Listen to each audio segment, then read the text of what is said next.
साधना का 9वां दिन पूरा हुआ। अब शिविर का केवल एक ही दिन और बचा है। शिविर समापन होने के पहले एक बात और बहुत अच्छी तरह समझ लेनी चाहिए कि यहाँ जो ये विद्या सीखी है, क्या विद्या सीखी है? अपने सहज स्वाभाविक सांस के प्रति सजग रहना, ये विद्या सीखी है। और दूसरी विद्या ये सीखी कि अपने शरीर पर होने वाली संवेदनाओं को भोक्ता भाव से नहीं, दृष्टा भाव से, तटस्थ भाव से जानना, उनके अनित्य स्वभाव को समझते हुए समता में स्थित रहना। ये दो तरह की साधना जो यहाँ सीखी, उसका हमारे जीवन में क्या लाभ हो। धर्म अगर जीवन में नहीं उतरता है तो समझना चाहिए कि धर्म नहीं है। फिर धर्म के नाम पर एक और धोखा, जैसे ये भी कोई कर्मकांड हो गया। 10 दिन के किसी शिविर में हो आए, हमने अपने बहुत से पाप धो लिए, हम बड़े निर्मल हो गए, हम संत हो गए, ऐसा एक ढोंग, कोई लाभ नहीं हुआ। धारण करे तो धर्म, जीवन में धर्म उतरने लगा कि नहीं उतरने लगा, इस साधना का जीवन में लाभ होने लगा कि नहीं होने लगा, वो इसी मापदंड से मापेंगे कि एक तो हमारा अपना जीवन पहले से बदल करके ज़्यादा सुख शांतिमय जीवन होने लगा।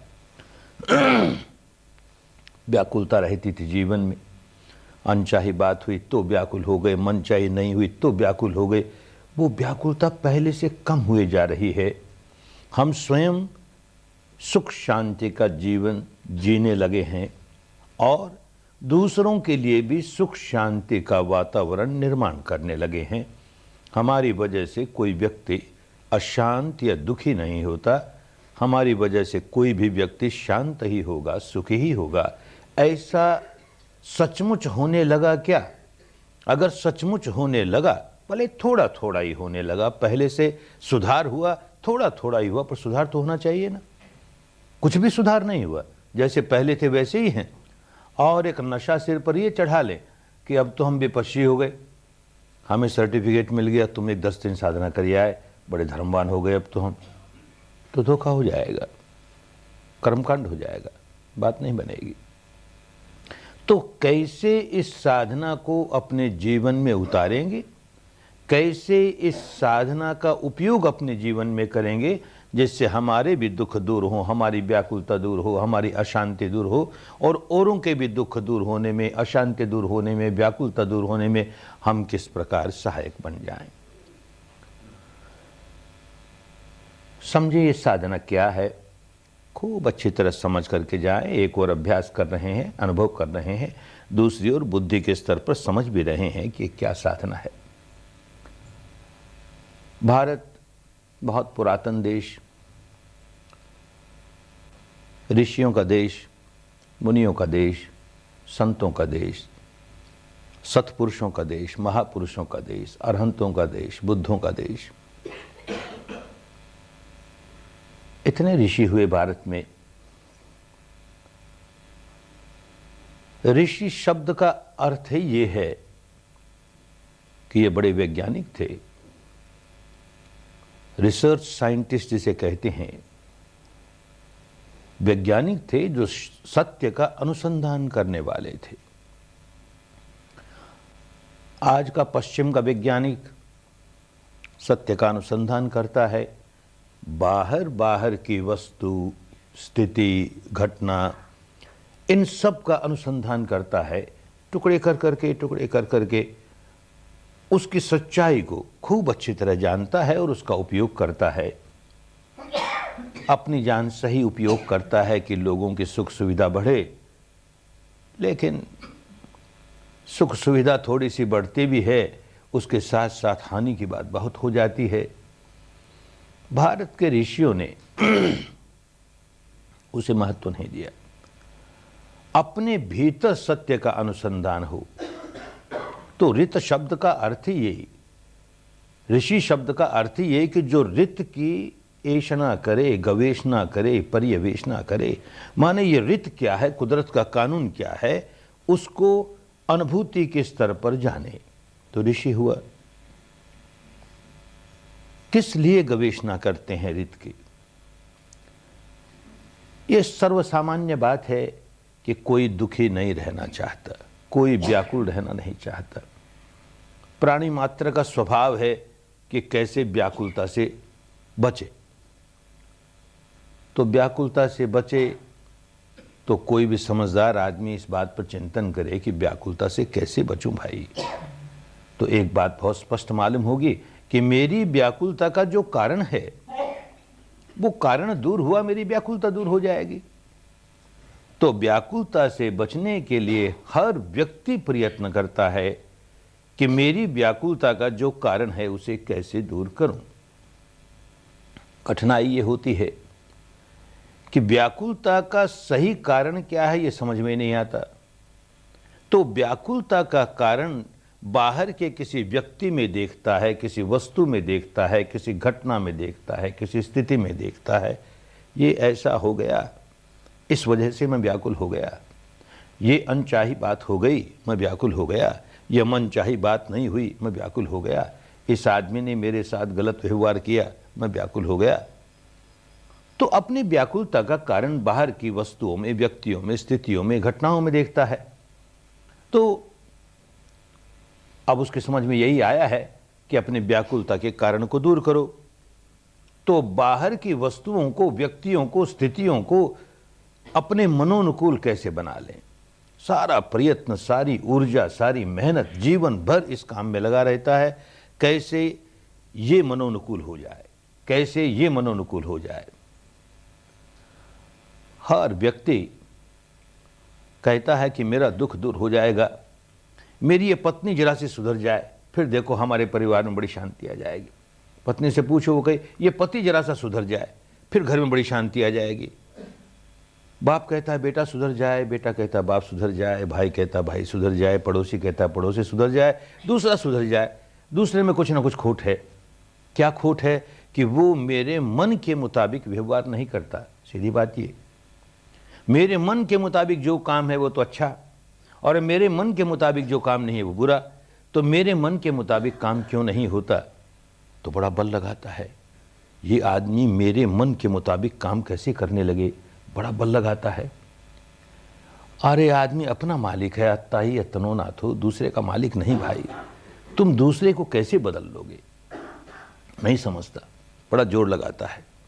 अच्छा, किसी तरह सफल भी हो गया, उसे बदल लिया, तो अब क्या गारंटी है कि ये तो बदल गया, अब कोई दूसरा व्यक्ति मेरे मन के विपरीत काम करने नहीं लगेगा?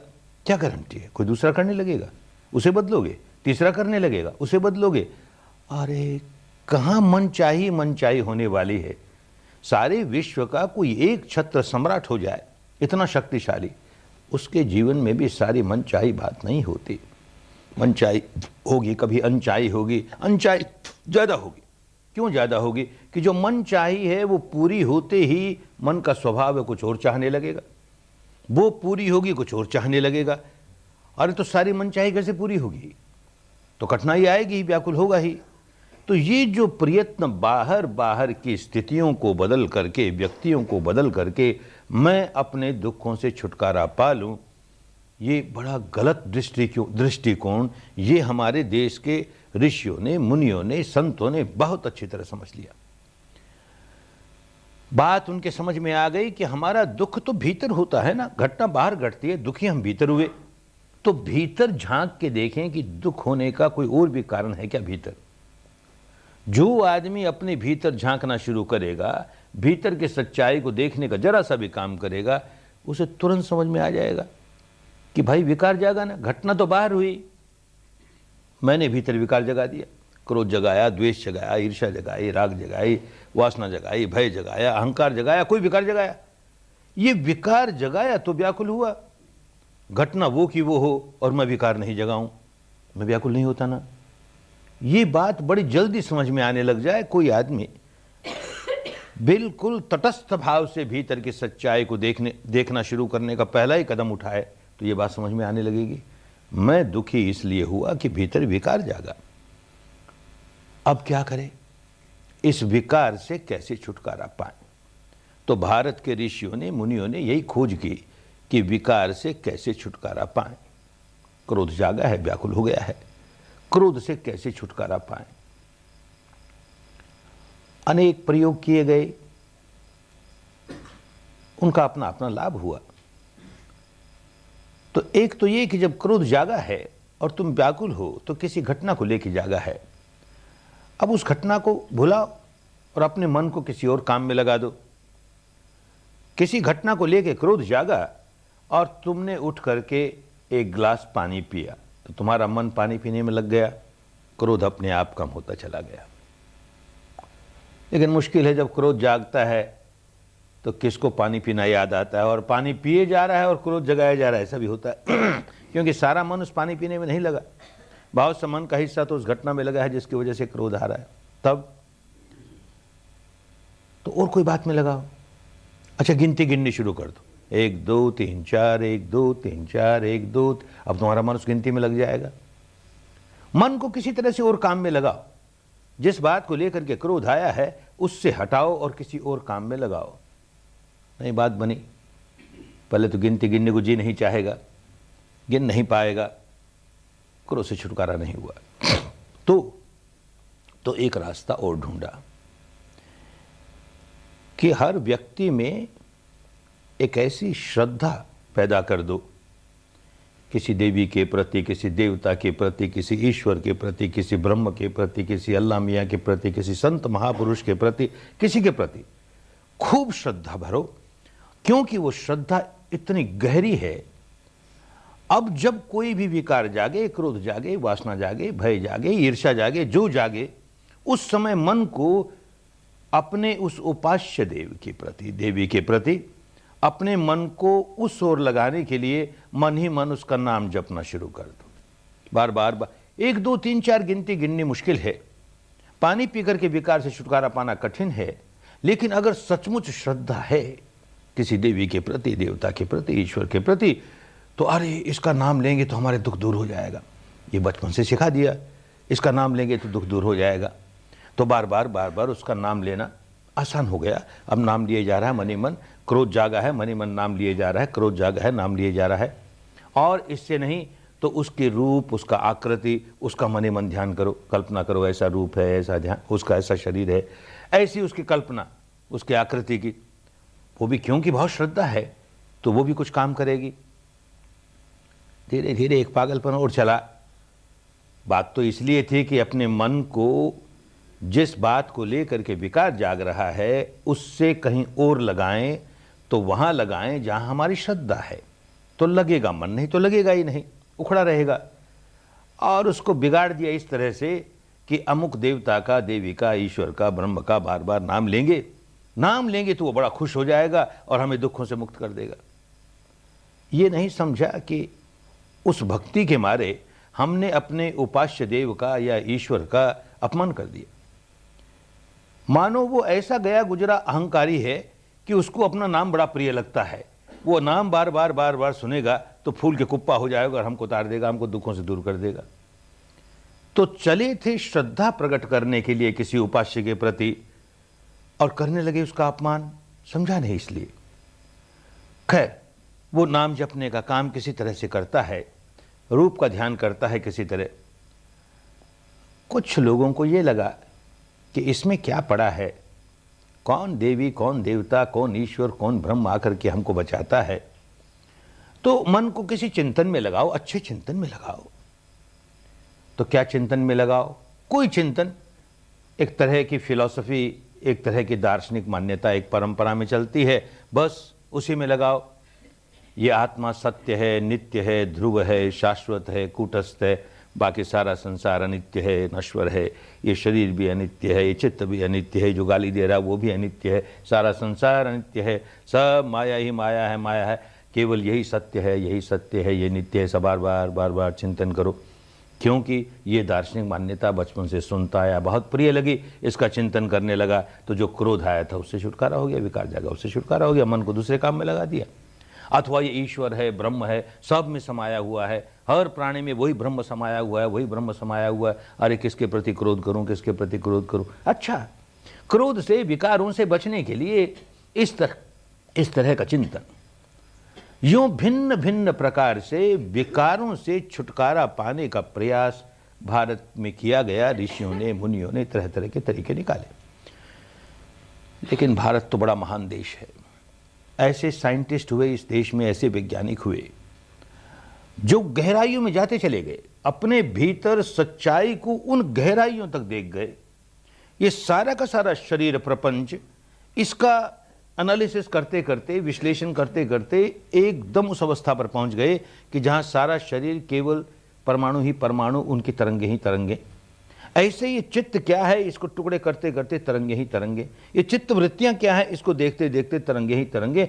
सारा अनुसंधान किया और सारा इसका चित्त और चित्त वृत्तियों का और शरीर का, इनका सारा अनुसंधान करके इसके परे की अवस्था देख ली। तो इसीलिए उनको सर्वज्ञ कहा कि ये जो नित्य अनित्य क्षेत्र है इसको भी पूरा जान लिया, कुछ अनजाना नहीं रह गया, और इसके परे जो नित्य है उसको भी जान लिया, तो सर्वज्ञ हो गया। ये 6 इंद्रियां कैसे काम करती है, इनके विषय कैसे काम करते हैं, इस क्षेत्र को भी जान लिया। ये अनित्य का क्षेत्र है, 6 इंद्रियां, उनके अपने अपने विषय, ये सारा अनित्य का क्षेत्र है। खूब विवरण के साथ जान लिया, अनुभव से जान लिया, उसके परे चले गए, इंद्रियातीत अवस्था को जान लिया, तो सर्वज्ञ हो गए, सब जान गए। ऐसे जो भी व्यक्ति हुई हमारे देश में, उन्हें बुद्ध कहो, अरहंत कहो, स्थित प्रज्ञ कहो, अनासक्त कहो, सर्वज्ञ कहो, चाहे जिस नाम से पुकारो, वो जो सब कुछ जान गए, उनके बात समझ में आ गई कि भाई जब जब हम कोई नाम जप करके अपने मन को और कहीं लगाते हैं, भजन कीर्तन करके अपने मन को और कहीं लगाते हैं, कोई अच्छा ही चिंतन करके अपने मन को और कहीं लगाते हैं, तो मन का एक हिस्सा उस ओर जाता है। ये जो संज्ञा है, ये जो इंटेलेक्ट है, ये जो बुद्धि है, आज की भाषा में कहें तो ये जो कॉन्शियस माइंड है, ये और किसी काम में लग गया, और किसी काम में लग गया। लेकिन बाकी का जो हिस्सा है भीतर का, वो नहीं सुनता कुछ। क्रोध जागा था और हमने अपने ऊपर वाले मन को और कहीं लगा दिया, हमें लगा क्रोध चला गया, क्रोध चला नहीं गया, क्रोध का दमन हो गया। ऊपर हमने और लेप लगाने शुरू किए, और लेप लगाने शुरू किए, तो वो क्रोध दबता दबता दबता और नीचे चला गया। ऐसी वासना दबती दबती नीचे चली गई, ईर्ष्या दबती, जो विकार जागा था हमने ऊपर लेप लगा लगा करके उसके बोझ से उसको दबा दिया, अंतर मन की गहराइयों में चला गया। वो देखता है अंतर मन की गहराइयों में विकार बढ़ते चले गए, छुटकारा नहीं हुआ। और ये विकार जो अंतर मन की गहराइयों में चले गए, ये स्लीपिंग वॉल्केनोज हैं, अनुशय सोए हुए हैं। कब जाग पड़ेंगे, ये ज्वालामुखी कब फूट पड़ेगा, नहीं कह सकते। हम दुखों से सचमुच मुक्त नहीं हुए तो बात समझ में आए कि पलायन करने से, सच्चाई से दूर भागने से छुटकारा नहीं होता। सच्चाई का सामना करो। एक तरीका मिल गया उनको, सच्चाई का सामना करो। क्रोध आया है, क्रोध का सामना करो। बस क्रोध है ऐसा जानते रहो, क्रोध है, इस समय मेरे चित्त में क्रोध है। वासना जागी है तो वासना है, किसके प्रति है क्रोध, किसके प्रति है, भय किसके, उससे आलंबन से नहीं। भय भय है, अब्स्ट्रैक्ट फियर, अब्स्ट्रैक्ट एंगर, अमूर्त भय, अमूर्त वासना, अमूर्त क्रोध, बस उसी को साक्षी भाव से देखो। ऐसा देखने वाला व्यक्ति देखता है कि जो विकार जागा था उसका बल कमजोर होने लगा। विकार क्यों बढ़ता है कि हम अंदर ही अंदर अनजाने में उसका संवर्धन करने का काम शुरू कर देते हैं, समझते नहीं कर क्या रहे हैं। अब संवर्धन का काम रोका, केवल देख रहे हैं, तो उसका बल कम होते होते जो विकार आया था वो हट गया। वो हटा सो तो हटा, मानो बाहर की घटना से हमें क्रोध जागा। तो क्रोध जब जागता है तो वर्तमान क्रोध जो जागा है उसके साथ हमारे पहले क्रोध के जो संस्कार भीतर इकट्ठे हैं वो उभरने शुरू हो जाएंगे, उसके साथ आ जुड़ेंगे। हमारा क्रोध और बढ़ेगा, क्योंकि हमारा क्रोध का स्वभाव है, हमारा ईर्ष्या का स्वभाव है, हमारा द्वेष का स्वभाव है, हमारा राग का स्वभाव है। उभरेंगे और इसके साथ जुड़ जाएंगे तो क्रोध और बढ़ेगा। अब हमने देखना शुरू कर दिया तो भले वो भीतर वाले भी उभरे, तो नया आया था वो तो दूर हुआ ही, जो उभर करके ऊपर आए, जिनकी उदीरना हुई, वो भी थोड़े बहुत निर्जरा हो गई उनकी। अरे काम की बात मिल गई ना, नया क्रोध जागा था उसको भी दूर कर लिया, पुराने थे वो थोड़े से ऊपर आए, उनकी उदीरना हुई, उनकी भी निर्जरा हुई, उनका क्षय हुआ। जितना जितना हुआ उतना उतना छुटकारा हुआ। तो अनुशय भी थोड़ा सा निकाल लिया और नया जागा था उसको भी दूर कर लिया। अरे बड़े काम की बात मिल गई। और यूं करते करते जितना भीतर का संग्रह था, जितना अनुशय था, सारा ऊपर आ करके निकलता चला गया, सारा निकल गया, मुक्त हो गया। जब विकार का नाम ही नहीं रह गया तो दुख का नाम नहीं रह गया। बात खूब समझ में आई, क्योंकि उन्होंने करके देखा। तो अब हर व्यक्ति को यही करना चाहिए कि जब कोई विकार जागे तो विकार के आलंबन से अपने मन को हटा करके केवल विकार को साक्षी भाव से देखे और कोई आलंबन में लगा करके पलायन नहीं करे, एस्केप नहीं करे, उसी का सामना करे। कहना तो बड़ा आसान है, करना बड़ा कठिन है। जब क्रोध जागता है तो बड़ी कठिनाई, बहुत बड़ी कठिनाई होती है। ऐसे क्रोध सिर पर सवार हो जाता है, उस समय क्या क्रोध को देखे, अभिभूत हो गया, वो क्रोध भूत की तरह सिर पर सवार हो गया। अब क्या करे? तो कोई प्राइवेट सेक्रेटरी साथ रखे जो हमें याद दिलाए, देख मालिक तुझ पर क्रोध आया है, तू क्रोध को देख। जैसे भगवान बुद्ध ने कहा अब तू क्रोध को देख, क्रोध आया है ना। तो प्राइवेट सेक्रेटरी कोई रख ही कैसे सके? अच्छा रख भी लिया तो वो तो एक ही शिफ्ट काम करेगा, ज़्यादा से ज़्यादा 8 घंटे काम करेगा। और क्रोध के साथ हमारी लिखा पड़ी नहीं कि जब मेरा प्राइवेट सेक्रेटरी ड्यूटी पर हो तभी आना, पहले पीछे मत आ जाना।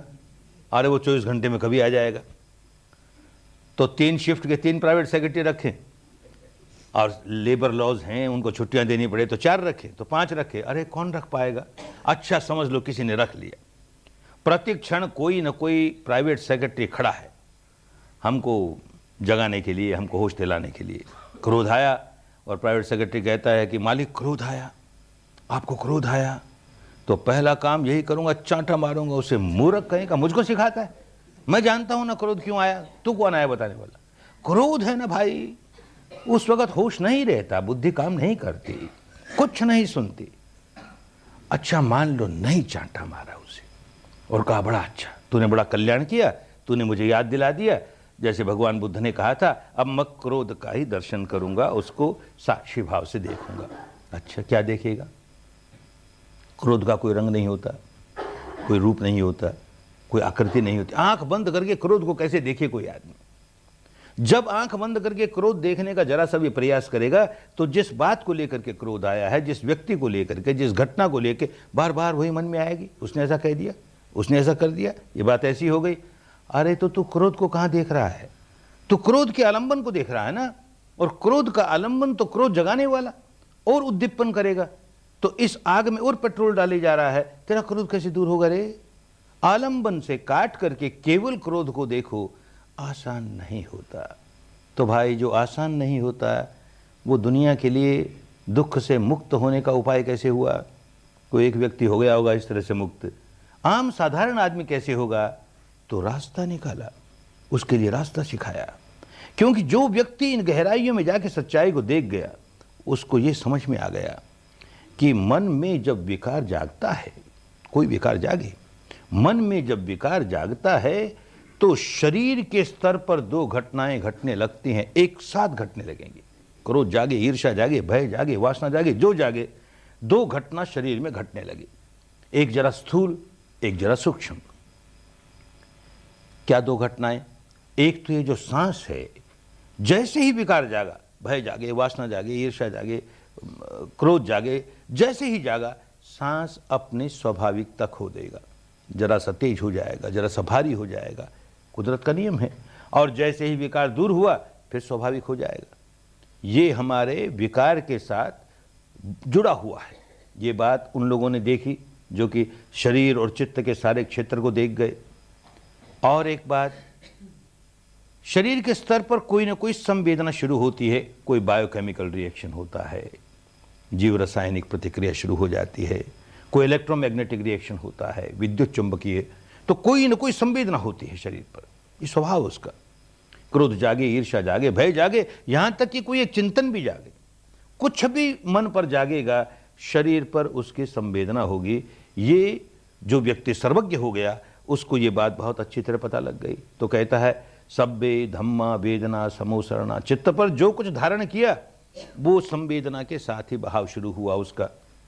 बस बात पकड़ में आ गई, आसान हो गया ना। अमूर्त क्रोध को, अमूर्त वासना को, अमूर्त ईर्ष्या को साक्षी भाव से देखना आसान नहीं है, सामान्य व्यक्ति के लिए लगभग असंभव है। लेकिन अगर वो प्रयत्न करे, थोड़ा सा भी प्रयत्न करे, जैसे हम कहते हैं 10 दिन के शिविर में आकर के ही प्रयत्न कर ले, जरा सा सीख जाए, तो सांस को देखना सीख जाएगा और शरीर पर होने वाली संवेदना को देखना सीख जाएगा। इनको देखना आसान और मन के विकारों को, अमूर्त विकारों को देखना कठिन। तो अगर हम सांस को देख रहे हैं, विकार जागा है और हमने ये स्वीकार कर लिया इस समय विकार जागा है, इतना तो स्वीकार कर लिया, पर उसको देख नहीं पा रहे हैं, सांस को देखने लगे, शरीर पर होने वाली संवेदना को देखने लगे, तो हमने पलायन नहीं किया। हमने अपने मन को और किसी बात में लगाया था, तब तो पलायन किया था। अब पलायन नहीं किया, क्योंकि ये सांस और ये शरीर की संवेदना ये उस विकार का ही भाग है। जैसे एक सिक्के के 2 पहलू हैं, एक तरफ मन में जागा हुआ विकार, उसी सिक्के के दूसरी तरफ ये सांस और ये संवेदना। तो अगर सांस और संवेदना को देख रहे हैं तो हम उस विकार के आमुख होकर के काम कर रहे हैं, उसे दूर नहीं भाग रहे। और सांस और संवेदना को देखते देखते हम देखते हैं जो विकार जागा था उसका उन्मूलन होना शुरू हो गया, उसकी जड़ें निकलनी शुरू हो गई। ये जब रास्ता मिला तो सरल हो गया सबके लिए। सांस को देखो, संवेदना को देखो, साथ साथ ये स्वीकार करो कि इस समय मेरे मन में विकार जागा है, बस इतना ही। और विकार को देखने का प्रयत्न नहीं, केवल इतना है कि विकार जागा है, सांस कैसा है, इस समय संवेदना कैसी है, बस ये देखना आया कि रास्ता मिल गया मुक्ति का। यही काम सीखा यहां आकर के। तो बहुत अच्छी तरह समझना चाहिए कि ये काम हम सीख रहे हैं, तो घर जाकर के भी सुबह शाम जो इसका अभ्यास करेंगे, इसका जीवन में प्रभाव आना चाहिए ना। क्योंकि ये तो होगा नहीं कि 10 दिन के शिविर के बाद घर में जाकर के कभी क्रोध आएगा ही नहीं, कभी द्वेष आएगा ही नहीं, ईर्ष्या आएगी नहीं, राग आएगा नहीं, वाह, अरे सब आएंगे, उनकी जड़ें नहीं निकली अभी। और ये भी नहीं कि क्रोध आया और तुरंत सांस देखने लगे, तुरंत संवेदना देखने लगे और वो खत्म हो गया, ऐसा भी नहीं होगा। इस आशा से काम नहीं करना। लेकिन मानो जैसे पहले क्रोध आ जाता था अनचाही बात होने पर, अब विपश्यना 10 दिन करने के बाद घर जाओगे तो वैसी अनचाही बात होने पर क्रोध आएगा, पुरानी आदत है, क्रोध आएगा और होश भी नहीं रहेगा कि सांस देखेंगे, संवेदना देखें। 9 बार ऐसा होगा तो एक बार ऐसा जरूर हो जाएगा कि जैसे ही क्रोध जागा, होश आया, सांस देखे, संवेदना देखें, सांस देखें, संवेदना देखें, उससे छुटकारा पा लिया। 10 बार क्रोध जागने पर एक बार अगर हमको सांस और संवेदना देखनी आ गई, अरे बहुत बड़ी जीत हो गई। पहले तो उसी में रोल करते थे, कभी देखना सीखा ही नहीं, अब जीत हो गई। 10 बार में एक बार तो हम सांस और संवेदना को देखने लगे विकार जागते ही। यही बढ़ते बढ़ते 2 बार देखने लगेंगे, 10 में से 4 बार देखने लगेंगे, 10 में से 10 बार देखने लगेंगे। अभ्यास की बात है, अपने मानस के स्वभाव को पलटना है और वो बार बार भावित होते होते होते हम उस स्वभाव को पलट देंगे। ये हमारा स्वभाव कैसे बिगड़ा? ये विकारों का स्वभाव भावित होता चला गया। अनचाही हुई कि द्वेष जगाया, मनचाही हुई कि राग जगाया, और अंतर मन की गहराइयों में तो अनचाही मनचाही संवेदनाओं पर होती है और वो होती रहती है। वो घटना भावित होती रहती है। घटना घटती है, हम राग जगाते हैं, हम द्वेष जगाते हैं, राग की घटना, द्वेष की घटना भावित हो रही है, बार बार वो घटना हो रही है और इसी को कहते हैं भावित हो गई, बहुलीकृत हो गई, बढ़ने लगी। अब पलट रहे हैं हम उसको। संवेदना जागी है, सुखद है कि दुखद है, हम नहीं राग जगाते, हम नहीं द्वेष जगाते। तो राग विहीनता के जो क्षण हमें प्राप्त हुए उन्होंने उसको भवित किया। अब राग विहीन की अवस्था भवित हो रही है। संवेदना तो है राग विहीन, संवेदना तो है द्वेष विहीन। वो घटना भवित होती है, एक बार हुई, 2 बार हुई, 10 बार हुई, बार बार होते होते होते वो भावित होने लगी। तो अभ्यास करने पर होगा ना, होने ही लगेगा। ऐसा नहीं होता है तो कहीं कोई गलती है। क्रोध भी आया, अनचाही घटना हुई, क्रोध आया, उसमें भी सुधार होना चाहिए। होश नहीं आया और क्रोध चल रहा है तो उसमें भी कुछ सुधार है। क्या सुधार है? पहले क्रोध आने पर कितनी देर तक क्रोध में सुलगते रहता था, अब देखिएगा जितनी देर पहले सुलगता था उससे कम देर में ही क्रोध के बाहर निकल आया। सांस नहीं देखा, संवेदना नहीं देखी, फिर भी कम देर में निकल आया। मानो 8 घंटे तक पहले एक घटना घटने पर क्रोध आया और 8 घंटे तक उस क्रोध में सुलगता रहा, व्याकुल रहा। अब देखिएगा 6 घंटे में ही समाप्त हो गई बात। फिर देखिएगा 4 घंटे में, 2 घंटे में, 1 घंटे में, 15 मिनट में, बिना ही सांस देखे, बिना ही संवेदना देखे। ये क्या हुआ? इसमें क्या चमत्कार की बात हुई? चमत्कार कुछ नहीं, नियम है कुदरत के बंधे बंधाए। सुबह शाम जब ध्यान करता है तो यही तो ध्यान करेगा ना, सांस को देखता है, संवेदना को देखता है, सांस को। अब क्रोध जागा है तो क्रोध जागते ही सांस तेज हुआ, क्रोध जागते ही धड़कन बढ़ी, क्रोध जागते ही गर्मी बढ़ी, क्रोध जागते ही तनाव आया, बेचैनी आई। ये जो शरीर में जो कुछ हुआ वो बिना प्रयत्न किए ही बीच बीच में क्रोध में बही जा रहा है। बीच बीच में कोई एक क्षण आ जाएगा, सांस को देख लेगा, क्योंकि अभ्यास कर रहा है ना, सुबह शाम रोज अभ्यास करता है, सांस को देख लेगा, संवेदना को देख लेगा, फिर उसी में बही जा रहा है। फिर कोई एक क्षण ऐसा आएगा, सांस को देख लेगा, संवेदना को, फिर बही जा रहा है। ये जो एक एक क्षण बीच में आता चला गया और बिना प्रयास के आता चला गया, अब वो स्वभाव इस स्वभाव में पलटने का काम शुरू कर दिया। इसलिए बीच बीच में अपने आप बिना प्रयास के ही सांस देख लिया, संवेदना देख ली, फिर बही जा रहा है, सांस देख लिया, तो ब्रेक लगा।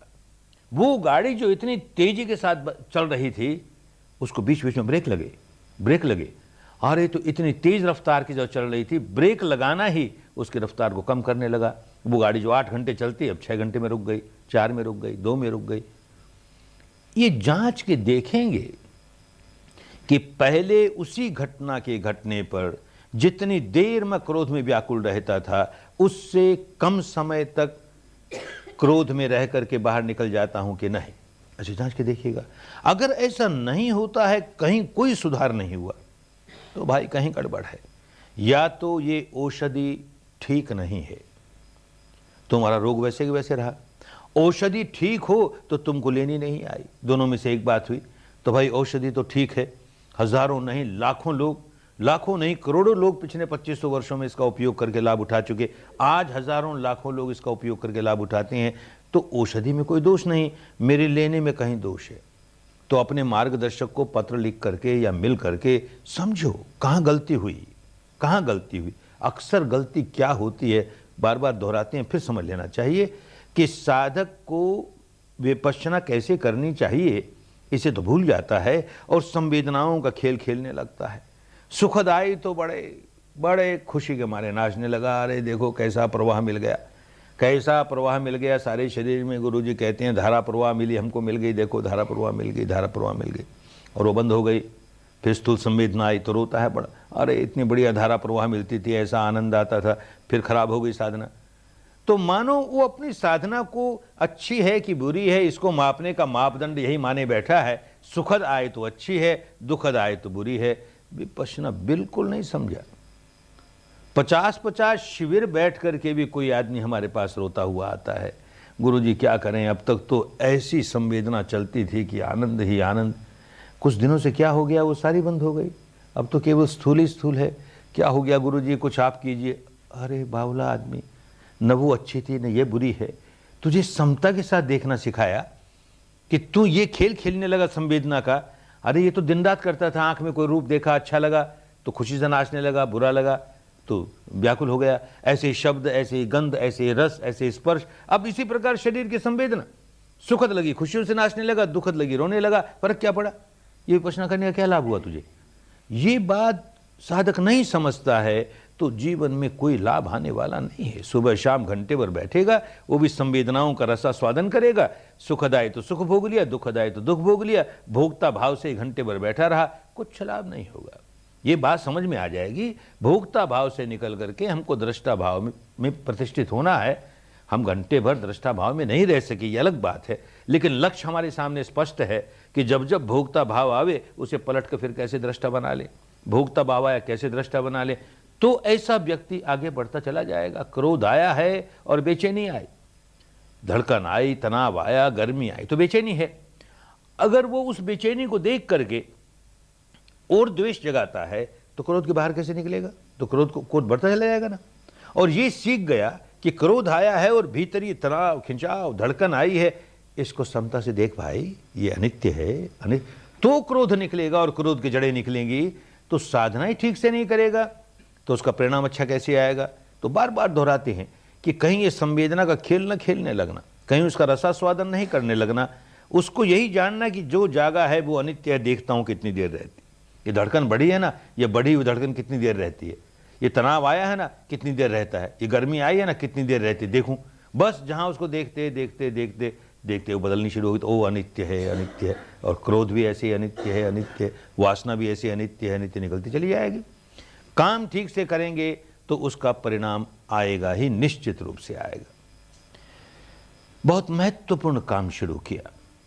जब से जन्मे, आंख खुली, बहिर्मुखी रहे, बाहर ही बाहर देखा, बाहर ही बाहर देखा, तो एकांगी दर्शन किया। भारत की पुरानी भाषा में कहते थे एकांतिक दर्शन है, एकांतिक दर्शन है, माने एक ही एंगल से सच्चाई को देख रहे हैं। जब आदमी एक एंगल से, एक आयाम से किसी सच्चाई को देखता है, एक डायमेंशन से देखता है, तो आंशिक सत्य प्रकट होता है उसके सामने, और वो भिन्न भिन्न एंगल से देखता है, भिन्न भिन्न आयामों से देखता है, भिन्न भिन्न दृष्टिकोणों से देखता है, तो उसका संपूर्ण सत्य सामने आने लगता है। आंशिक सत्य जब तक सामने आता है तो भ्रम पैदा करता है, भ्रांति पैदा करता है, आदमी उलझा ही रहता है, वो ठीक समझ ही नहीं पाएगा कि क्या हो रहा है। और जैसे जैसे संपूर्ण सत्य सामने आना शुरू हो जाएगा, भ्रांति दूर होनी शुरू हो जाएगी। तो इसे उदाहरण से समझाया गया कि 5 जन्म के अंधे लोगों को, जन्म के अंधे हैं, इन 5 जन्म के अंधे लोगों को एक हाथी के पास खड़ा किया कि तू बता भाई ये हाथी कैसा है। आंख से तो अंधे हैं बेचारे, कैसे बताएं, तो अंगुलियों से टटोल टटोल के समझना चाहते हैं हाथी कैसा है। एक के हाथ में हाथी की टांग आ गई, उसको टटोल टटोल के देखता है और अपना फैसला करता है हाथी कैसा है, खंबे जैसा है, उसके लिए हाथी खंबे जैसा है। दूसरे के हाथ में उसकी पूंछ आ गई, उसको टटोल टटोल के देखता है, कहता है नहीं नहीं हाथी तो ब्रश जैसा है, झाड़ू जैसा है, उसके लिए झाड़ू जैसा है। तीसरे के हाथ में हाथी का दांत आ गया, उसे टटोल के अरे खूंटे जैसा है। ऐसे 5 के हाथ में शरीर का कोई ना कोई अंग हाथी का आया और उसने अपना फैसला दे दिया। अपनी जान सच है, वो झूठ नहीं बोल रहा, लेकिन सच्चाई से कितना दूर है, क्योंकि आंशिक सत्य है, संपूर्ण सत्य उसके सामने नहीं आया। ऐसे हमारा सारा जीवन आंशिक सत्य में बीतता है तो भ्रांति में बीतता, हम सच्चाई नहीं समझ पाते, जरा से भी नहीं समझ पाते। भिन्न भिन्न दृष्टिकोण से देखे तो उसी को भारत की पुरानी भाषा में कहा अनेकांतदर्शी हो गया। एकांतदर्शी भ्रम में पड़ा रहेगा, अपनी हानि करेगा, औरों की हानि करेगा। अनेकांतदर्शी भ्रम के बाहर निकल जाएगा, अपना कल्याण करेगा, औरों का कल्याण करेगा। धीरे धीरे ये एकांत शब्द भी ऐसे बावले लोगों के हाथ में गया जिनके लिए दर्शन ही प्रमुख है, दार्शनिक मान्यता प्रमुख है। ऐसे बावले लोगों के हाथ में गया जिनको संप्रदाय ही प्रमुख है। तो ये कैसे एक अनेकांत हो, ये तो भूल गए और न जाने इसका क्या क्या अर्थ करने लगे। क्या अनेकांत? घटना बाहर घटी है, उसको हम देख के समझने की कोशिश करते हैं, ऐसा हुआ बाहर। ये जो ऐसा हुआ बाहर, तो भीतर क्या हुआ भाई? एक दृष्टि अपनी ओर भी डालें, एक दृष्टि बाहर डाली, एक दृष्टि अपनी ओर डाली, तो एक एकांत नहीं है, अब दूसरा भी एक पहलू हमारे सामने आया। ऐसे ही फिर इस दृष्टि से भी देखेंगे, जैसे किसी आदमी ने गाली दी तो मेरे भीतर क्या होने लगा, इसको देखा।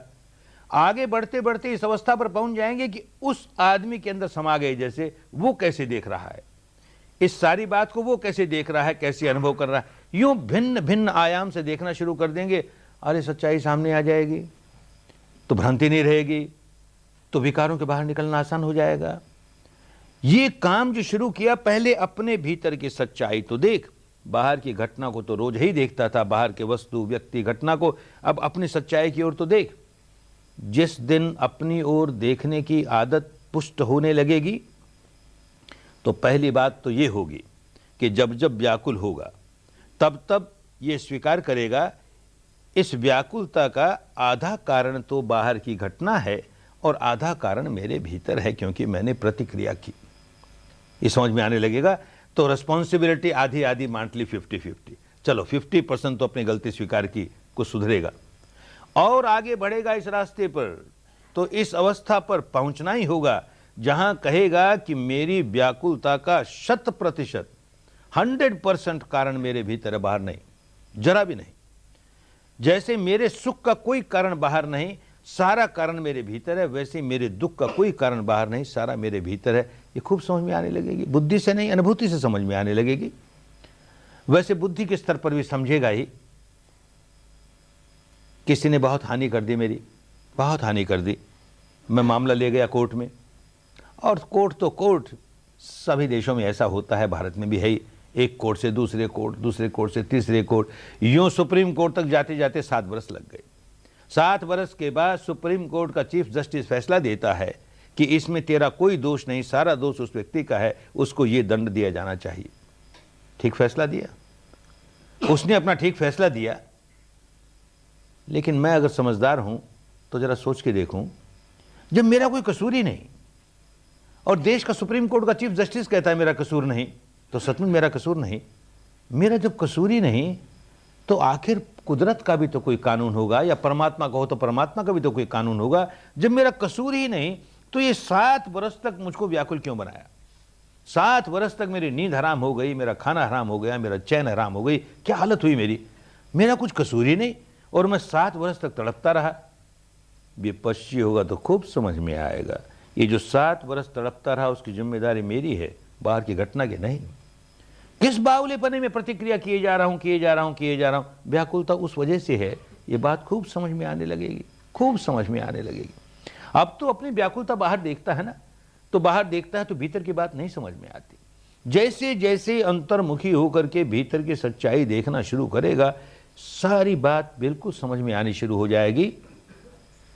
किस तरह से यह सारा शरीर परमाणुओं का पुंज कैसे काम करता है, किस तरह से ये मानस और उसके 4 खंड, ये विज्ञान जानने वाला जानने का काम करता है, ये संज्ञा पहचानने वाली और मूल्यांकन करने वाली मूल्यांकन करने का काम करती है, ये वेदना संवेदनशील होने का काम करती है, और ये संस्कार कैसे प्रतिक्रिया करने का काम करते हैं, और इन दोनों का परस्पर क्या संबंध है, कैसे इंटरेक्शन चलता है, कैसे क्रॉस करंट चलते हैं, खूब देखना शुरू कर देगा तो बात खूब समझ में आएगी। जितना जितना उसको गहराई के साथ अनुभूतियों के स्तर पर देखेगा, उतना उतना समझ में आएगा मैं जिम्मेदार हूं भाई, मैं जिम्मेदार हूं, खूब समझ में आएगा। किसी आदमी ने मुझे गाली दी, मैं व्याकुल हुआ, गाली दी, व्याकुल हुआ, वो भी हमारी गलती। पर यहां गलती समाप्त नहीं की। उसने गाली दी, मुझको व्याकुल बनाने के लिए गाली दी। वो मेरा दुश्मन है, मुझको सुखी नहीं देखना चाहता, मुझको दुखी करना चाहता है, इसलिए गाली दी। उसने अपमान किया और मैं व्याकुल हुआ। उसने एक बार गाली दी मुझे, एक बार व्याकुल बनाने के लिए, मैंने क्या हालत बना ली अपनी, वो तो चला भी गया, वो भूल भी गया होगा। मैं बार बार उस घटना को अपने मानस के रंगमंच पर फिर बार बार दोहराता हूं। उसने गाली दी, उसने मुझे ऐसी गाली दी, उसने मेरा ऐसा अपमान किया, 1000 बार, लाख बार, करोड़ बार, बार उसे दोहराता हूं। जितनी बार दोहराता हूं उतनी बार क्रुद्ध होता हूं, जितनी बार क्रुद्ध होता हूं उतनी बार व्याकुल होता हूं, बढ़ा ही जा रहा हूं। कभी कभी तो ऐसा बावलापन कि कोई आदमी कहता मेरा ऐसा अपमान किया, जन्म भर नहीं भूलूंगा। अरे मत भूल, किस पर एहसान करेगा? जन्म भर तड़पेगा, भीतर ही भीतर तड़पेगा, करेगा क्या? कोई कहता 7 जन्म तक नहीं भूलूंगा, 7 जन्म तड़पेगा भाई, समझता नहीं ना, अपने भीतर कभी देखा नहीं कि क्या कर रहा हूं, अपने आप को तड़पा रहा हूं, अपने आप को व्याकुल बना रहा हूं ना, बात नहीं समझ में आएगी। खूब गहराई से देखेगा, सारी बात समझ में आएगी क्या हो रहा है। ये सारा मैं किसके, मुझको बुरा लगा, क्या बुरा लगा, मैंने क्रोध पैदा किया, किसके प्रति क्रोध पैदा किया, खूब समझ में आएगा। एक उदाहरण से समझाते हैं कि कोई बहुत अच्छा कारीगर हो, कलाकार हो, आर्टिस्ट हो, एक कैनवस पर अपनी ब्रश से और रेखाओं से एक चित्र खींचता है, बड़ा अच्छा कारीगर है, कलाकार है, बड़ा सुंदर चित्र उभर करके आया, बड़े खूबसूरत व्यक्ति का। उसको देखते देखते देखते पागल हो गया, मुझको ये व्यक्ति चाहिए। एकदम मजनू की तरह पागल हो गया, इसके बिना तो मैं रह ही नहीं सकता रे, इसके बिना तो लोग उसको समझाएं तू बड़ा पागल है, उसमें कोई सच्चाई नहीं, तेरी कल्पना से तेरे द्वारा निर्माण किया हुआ ये चित्र, और तू कहता है कि इसके साथ रहूंगा, मुझको ये चाहिए, तो कैसा पागल है? उसके नहीं समझ में आता, ये चाहिए रे, ये चाहिए रे करता जाएगा। ऐसे ही वो कलाकार अपनी तूलिका से कुछ रेखाएं खींचता है, बड़ा भयावह चित्र खड़ा हो गया, उसको देख के कांपने लगा, अरे ये दैत्य है, ये दानव है, मुझे खा जाएगा, कोई बचाओ रे, मुझे खा जाएगा। फिर लोग समझाएं बड़ा पागल है, तेरी कल्पना, तेरी तूलिका, तेरे द्वारा निर्माण किया हुआ, बिल्कुल जिसमें सार नहीं इस तरह का, और तू ऐसी प्रतिक्रिया कर रहा है। हम उस आर्टिस्ट को, उस कलाकार को मूर्ख कहें, पागल कहें, आसान है कहना। अपनी ओर नहीं देखते, अपनी ओर देखेंगे तो पता लगेगा वही मूर्खता हम करते हैं, वही पागलपन सारे जीवन करते हैं और व्याकुल हुए जा रहे हैं। किसी व्यक्ति ने 20 वर्ष पहले मुझे गाली दी, मेरा अपमान किया, कोई अनचाहा काम कर दिया। मेरी संज्ञा ने तुरंत कहा बहुत बुरा आदमी है, संज्ञा ने कहा बहुत बुरा आदमी है, और कहते ही मैंने अपने भीतर उसकी एक तस्वीर बना ली, उसकी एक मूर्त गढ़ ली। वो बड़ा बुरा आदमी, वो बड़ा दुर्जन आदमी। 20 वर्ष तक जब तक उसे याद करता रहा, इस मूर्त को और पुष्ट करता रहा, वो व्यक्ति बड़ा दुर्जन है, वो व्यक्ति बड़ा दुर्जन है। 20 वर्ष के बाद देखा उसे, इन 20 वर्षों में देखा ही नहीं। अरे 20 वर्ष में तो बदल के न जाने कितना बड़ा संत हो गया होगा। और उस वक्त भी जिस वक्त तुमने कहा कि ये दुर्जन है, वो सचमुच दुर्जन था कि तेरी संज्ञा ने कहा दुर्जन है? लेकिन दुर्जन तूने उसकी दुर्जन होने की मूर्त गढ़ ली, तो जैसे ही उसे देखा तेरे मन में यही भाव आया बड़ा दुर्जन है, तो क्रोध जागा, घृणा जागी। तू किस पर क्रोध कर रहा है, किस पर घृणा कर रहा है? ये तेरी बनाई हुई मूर्त सामने आई ना, वो व्यक्ति कैसा है तुझे कुछ नहीं मालूम, तूने उसकी एक मूर्ति गढ़ी और वो तेरे सामने आई, और उस मूर्ति को लेकर के तू क्रोध पैदा कर रहा है, घृणा पैदा कर रहा है। तो उस कलाकार में और तेरे में क्या अंतर है रे? तेरी बनाई हुई मूर्ति है ना, तेरी काल्पनिक मूर्ति है ना। ऐसे ही 20 वर्ष पहले किसी व्यक्ति ने कोई बात कही, कुछ काम किया जो मुझे बड़ा अच्छा लगा, अच्छा लगते संज्ञा ने कहा बड़ा संत है, तो बहुत भला आदमी है, तो बहुत भला आदमी है। अब उसकी मूर्त गढ़ ली, बहुत भला आदमी, वो आ रहे उसका क्या कहना, बड़ा सज्जन है, बड़ा संत है। 20 वर्ष तक वो मूर्त संवारता रहा, बहुत संत है, बड़ा संत है। 20 वर्ष बाद उसे देखता हूं, तब तक न जाने कितना दुर्जन हो गया वो। उसको देखते ही बड़ा संत है ये तो। किसको संत मान रहा है रे? तेरे मन में उसकी जो मूर्त तूने 20 वर्षों से गढ़ी, वो मूर्त सामने आई ना, तेरी गढ़ी हुई मूर्त सामने आई ना, काल्पनिक मूर्त सामने आई ना, और रिएक्ट तो उस पर कर रहा है ना, प्रतिक्रिया उस पर कर रहा है ना। समझेगा तो करेगा नहीं ऐसी गलती, नहीं समझता है तो सारे जीवन भर यही काम करता है, यही काम करता है। कोई कहता है मैं क्या करूं, इस आदमी को जब देखता हूं तब मुझे गुस्सा आ जाता है, मैं क्या करूं, बहुत कोशिश करता हूं ना आए, इस आदमी को देखते ही गुस्सा आ जाता है। अच्छा भाई, तो जरा सोच कर देख, तू इस आदमी को देखते तुझे गुस्सा आता है, इसका मतलब उसकी जो जीव रसायन है, उसमें जो बायोकेमिकल्स हैं, वो तेरे बायोकेमिकल से सूट नहीं करते, उसके बायोकेमिकल की वजह से तेरे भीतर गुस्सा आता है। सचमुच ऐसा है, अगर उसके बायोकेमिकल लोगों में गुस्सा पैदा करने वाले हैं, तो जो देखे सबको गुस्सा आना चाहिए ना, सबको नहीं आता ना। एक ही व्यक्ति को एक ही समय 5 लोग देख रहे हैं, और 5 लोग 5 तरह की प्रतिक्रिया कर रहे हैं। मुझे उस पर गुस्सा आ रहा है, हो सकता है किसी को उस पर वात्सल्य भाव आवे, हो सकता है किसी को उसके प्रति वासना जागे, हो सकता है किसी को उसके प्रति प्यार जागे, हो सकता है किसी को उसके प्रति भय जागे। जिस किसी ने उस व्यक्ति की जैसी मूर्त गढ़ी, उसी प्रकार प्रतिक्रिया कर रहा है। तो बात समझनी चाहिए ना, हम प्रतिक्रिया किसके कर रहे हैं? अपनी संज्ञा ने जो कुछ तैयार किया उसकी प्रतिक्रिया कर रहे हैं। ये बात जब ठीक से समझ में आने लगेगी तो सारा रहस्य खुलता चला जाएगा। और ये भीतर इसलिए देख रहे हैं कि ये सारा रहस्य खुलता चला जाए, कहीं कोई पागलपन रह न जाए। जैसे एक ही व्यक्ति को 5 लोग देखते हैं, 5 तरह की प्रतिक्रिया होती है, ऐसे ही एक ही व्यक्ति एक ही घटना को 5 बार देखता है और उसकी 5 प्रकार की प्रतिक्रिया होती है। एक ही प्रकार के शब्द मेरे कान में आए और 5 बार आए, 5 समय आए, और वही शब्द हैं, लेकिन मैं प्रतिक्रिया 5 तरह की कर रहा हूं। एक उदाहरण से समझें। कभी कभी बात उदाहरणों से स्पष्ट हो जाती है। उदाहरण है केवल। कोई शाम का समय है, मैं अपने 2, 4, 5 साधकों के साथ फुटपाथ पर चल रहा हूं, और यूं चलते हुए अंधेरा सा है, फुटपाथ पर कोई आदमी लेटा था और किसी एक साधक ने उसको ठोकर लगा दी। ठोकर लगते ही वो चीखा, चिल्लाया, अंधे हो, तुम्हें सूझता नहीं। ये शब्द मेरे कान में पड़े, गाली के शब्द हैं, अंधे हो, सूझता नहीं। लेकिन अच्छा विपश्ची हूं तो अंदर देखूंगा कि जैसे ही वो कान में शब्द पड़े, भीतर एक गुदगुदी होने लगी, सारे शरीर में बड़ा पुलक रोमांच हुआ, बड़ा अच्छा लगा। वो कहता है, गाली दे रहा है और हमको यहाँ गुदगुदी हो रही है, बड़ा अच्छा लग रहा है। एक घटना घटी। दूसरी घटना, अब दूसरे दिन दूसरी बार मैं अकेला जा रहा हूं उसी फुटपाथ पर और मुझसे ठोकर लग गई। ठोकर लगी और वो चीखा, अंधे हो, सूझता नहीं। वही शब्द आए कान में। अब देखता हूं कोई गुदगुदी नहीं। अब तो बड़ी अप्रिय संवेदना है, शरीर में बड़ी दुखद संवेदना है। क्यों भाई, शब्द तो वही आए कान में, अब क्या हो गया? दूसरी घटना। तीसरी घटना, फिर अपने वही 4-5 साधकों के साथ जा रहा हूं, फिर मुझसे ही ठोकर लगी, फिर वो उसी तरह चीखा, अंधे हो, सूझता नहीं। अब देखता हूं बड़ी दुखद संवेदना। वो जो इसके पहले दुखद संवेदना आई थी जब अकेले में ठोकर लगी और अकेले में वो चिल्लाया, इससे इस बार की संवेदना और ज्यादा दुखद, और ज्यादा व्याकुलता है। अच्छा, तीसरी घटना घटी। चौथी घटना, फिर अकेला जा रहा हूं, उदाहरण के लिए बातें बताते हैं। अकेला जा रहा हूं, फिर मुझसे ठोकर लगी, फिर वो चीखा उसी तरह, अंधे हो, सूझता नहीं। और मैंने पहचाना, या मेरी संज्ञा ने पहचाना, ये तो मेरे पुत्र की आवाज है, मेरा पुत्र है, और मुझे कहता अंधे हो, सूझता नहीं। अब देखिएगा कि जो संवेदना बड़ी दुखद थी अब और कई गुना अधिक हो गई, बड़ी दुखद हो गई। फिर उदाहरण है, 5वीं बार फिर उन्हीं 4-5 साधकों के साथ जा रहा हूं, वैसे ठोकर लगी, वैसे ही वो चीखा, अंधे हो, सूझता नहीं। वैसे ही संज्ञा ने पहचान लिया, ये तो मेरा पुत्र है। अरे अभी तो दुख का कोई ठिकाना नहीं, ऐसा अनंत हो गया दुख। क्यों भाई? 5 बार एक की तरह की घटना घटी, 5 बार वही शब्द कान में पड़े, और ये 5 बार 5 तरह की संवेदना हुई, 5 तरह की प्रतिक्रिया हुई। क्यों हुआ? अच्छा विपश्ची साधक होगा, खूब समझेगा विश्लेषण कर करके, इसलिए कर रहे हैं सारी साधना, खूब समझेगा। पहली बार क्या हुआ?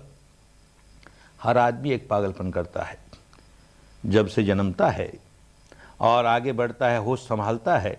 ये दुनियादारी की भाषा में कहते हैं होश संभालता है। होश संभालता है कि होश खोता है कौन जाने। जरा बड़ा हुआ, कहता है होश संभाल लिया हमने, तो क्या करता है? पहला काम ये करता है कि अपनी एक मूर्त गढ़ता है। मैं गोइनका, अरे गोइनका, ऐसा अपनी मूर्त आप गढ़े तो बढ़िया से बढ़िया गढ़ेगा, खूब बढ़िया, ऐसा गोइनका, ऐसा गोइनका, ऐसा गोइनका।